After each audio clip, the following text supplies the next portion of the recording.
అన్న నమస్తే అన్న. నమస్తే. ఈ మధ్య సోషల్ మీడియాలో ఎక్కడ చూసినా బెట్టింగ్ యాప్ల ప్రమోషనే చేస్తున్నారు. ఫస్ట్ అసలుకి ఈ ఇన్ఫ్లుయెన్సర్స్ ఈ యాప్లు ప్రమోషన్ చేయడాన్ని ఎలా చూస్తారు? వీళ్ళు ఫస్ట్ ఏమనుకున్నారంటే ఈజీ మనీ. ఉమ్, అంటే జనాలను ఇలా కూడా మోసం చేయొచ్చు, బయోలోకి వెళ్ళండి, నా లింక్ క్లిక్ చేయండి, మీరు నాకులాగే డబ్బులు సంపాదించండి అని ఒక యావ పుట్టించేశారు జనాలకి. ఉమ్, జనాలు కూడా నిజాన్ని నమ్మకుండా నీడని ఎక్కువ నమ్ముతున్నారు. ఉమ్, నిజంగా జెన్యున్ గా కొంతమంది కష్టపడే వాళ్ళు ఉంటారు చూడండి, వాళ్ళని నమ్మరు. ఓకే. వీడు ఆడెవడో ముక్కు తెలియదు, ఆడికి ఒక 1 మిలియన్ ఫాలోవర్స్ ఉంటారు, వెళ్ళి క్లిక్ చేస్తాడు.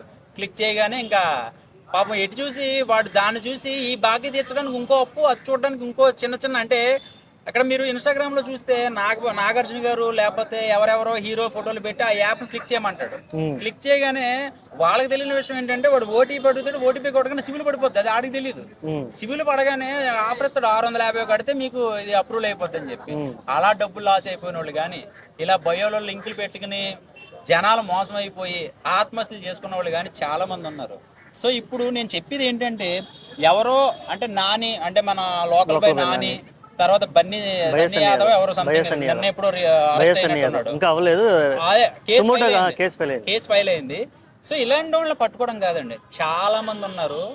నేను కొంతమంది ఇన్స్టాగ్రామ్ లోకి వెళ్ళి చూస్తే ఒక్క వీడియో లేదు వాళ్ళది, ఒక్క వీడియోలో డిలీట్ చేసుకున్నారు వాళ్ళు. కానీ నేను ఒకటే చెప్తున్నాను, ఇక్కడ ఈ నష్టపోయిన వాళ్ళు ఎవరైతే ఉన్నారో వాళ్ళందరూ కూడా మెసేజ్లు పెట్టాలి. వాళ్ళు పెట్టిన మెసేజ్ స్క్రీన్ షాట్లు పెట్టి మీరు వాళ్ళు ఎవరైతే ఉన్నారో ఎవడైనా సరే వదలొద్దు, అసలు వదలకూడదు. ఎందుకంటే ఎవరు ఇద్దరు పట్టుకుంటే అయిపోద్దా, ఇంకా చాలా మంది ఉంటారు కదా, చాలా మంది, వాళ్ళందరినీ లాగాలి బయటికి. ఎందుకంటే ఒక ప్రమోషన్ చేస్తే ఎంత డబ్బు సంపాదిస్తారా, కొన్ని కోట్ల రూపాయల కార్లు, బంగ్లాలు, అమ్మ అసలు ఖరీదైన బైకులు ఇంతమంది వాడుతున్నారంటే అసలు. సజ్జనార్ గారు మొన్న ఒక వీడియోలో చూశాను నేను, ఎవరున్నా సరే జెన్యున్ గా చెప్పండి అని చెప్తున్నారు. నిజంగా నేనుంటే నేను చెప్పేస్తానండి. నా ఫ్రెండ్ ఉన్నాడు మొన్న, ఇవాళ ఇందాక ఇన్స్టాగ్రామ్ లేదు ఎతికా, ఆడ వీడియోలు ఒక్కడు కూడా దొరకలేదు, మొత్తం బ్లాక్ చేసాడు, మొత్తం డిలీట్ చేసాడు. యూట్యూబ్లో అయితే అన్లిస్ట్లో పెట్టేసి ఉంటాడు నాకు తెలిసి, ఎవడో డౌన్లోడ్ చేసుకోలేదు. సో రానున్న రోజుల్లో ఇది ఇలాగే ఉండాలి. ఎందుకంటే ఇక్కడ హైదరాబాద్లో కాదండి, చుట్టుపక్కల స్టూడెంట్స్ చాలా మంది బలైపోయారు.